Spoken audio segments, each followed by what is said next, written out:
Hello IOD community and welcome to another DIY tutorial. Today we're going to be showing you how to quickly upcycle thrifted frames using IOD stamps.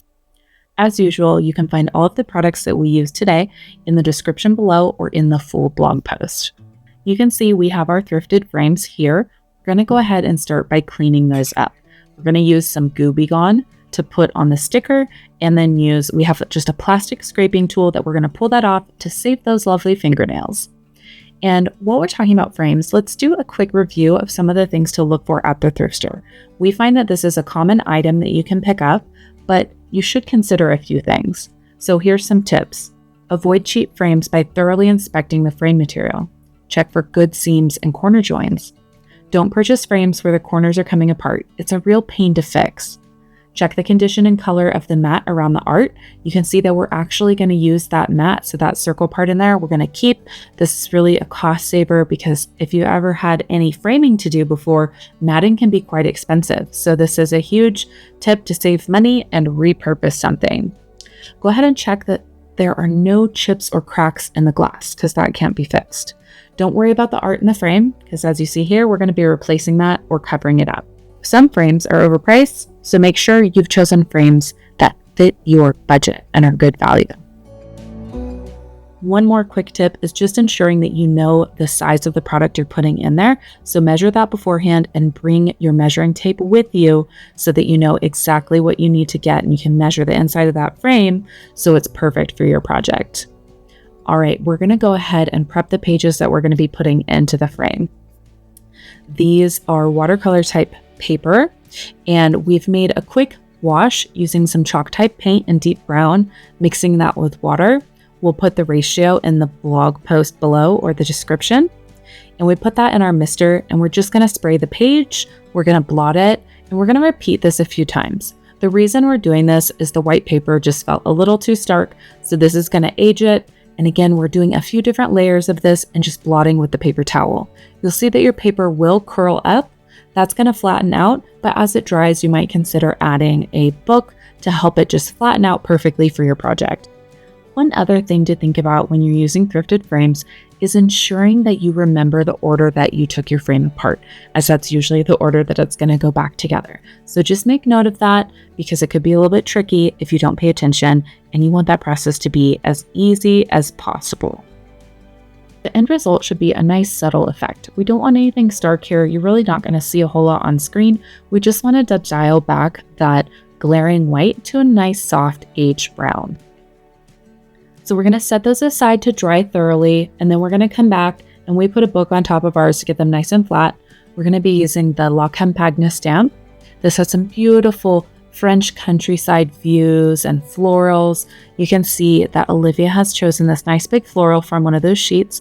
We're going to be inking it up with our IOD Black Ink. And there's a little trick on this. We're only doing one side of the floral.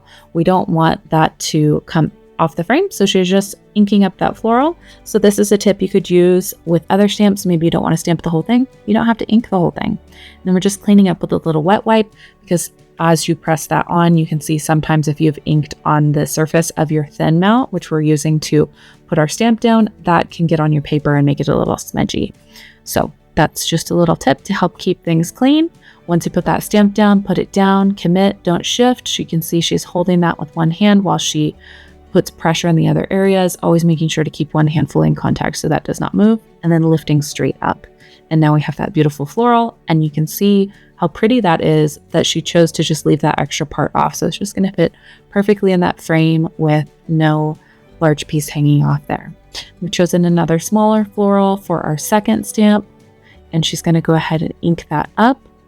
Of course, just a reminder that you can get all of your IOD supplies from your local IOD stockist. You can head to the Iron Orc Designs website to find yours. It'll be the big red where to buy button. All right, and you can see on this one that Olivia actually didn't clean up the edges. So you can see what can happen when she lifts this up is there'll be a little black smudge. We think this adds to the character of the work, but of course use that baby wipe to clean up those edges because this is what can happen if you get a little overzealous in your juicy ink application. So now we have our really cute florals here and these little strawberries. They're going to be darling in our frames. it really is amazing how quickly you can flip these frames into beautiful art that matches your decor. And a quick note here, you don't have to stop at IOD stamps. You can use transfers, paint inlays. You could even use molds in the right frame. And you can see here that beautiful mat board is already in the frame. You don't have to pay for that. This is a beautiful way to upcycle and save money. We're just going to use some masking tape to tape these down. And also a quick tip, you should measure the space that you have for your paper and cut that to size. We didn't say that earlier, but definitely in your planning, make sure that you measure that so you can see that this fits perfectly right inside those frames. That masking tape is going to hold these in place. And now this is where you'll be grateful if you remembered all the steps of how your frame went together, because now you can quickly put it back together. I'm going to go ahead and place that second one in there and repeat the process of that masking tape. And that's really it. We just have these adorable pieces of art in really just a couple of minutes. And if you get a good deal at thrift shop, really just a couple of dollars. And these are great gifts for Christmas, birthday, just a little cute frame. Add them to a wall gallery. So much you can do, so simple and so beautiful. The possibilities are really endless for this one, so we would love to see which frames you find and which items you use in your frames. You can of course peruse the whole IOD catalog on our website. This is a great way to plan your projects so you can easily see everything that's available. We would love to see you here next time.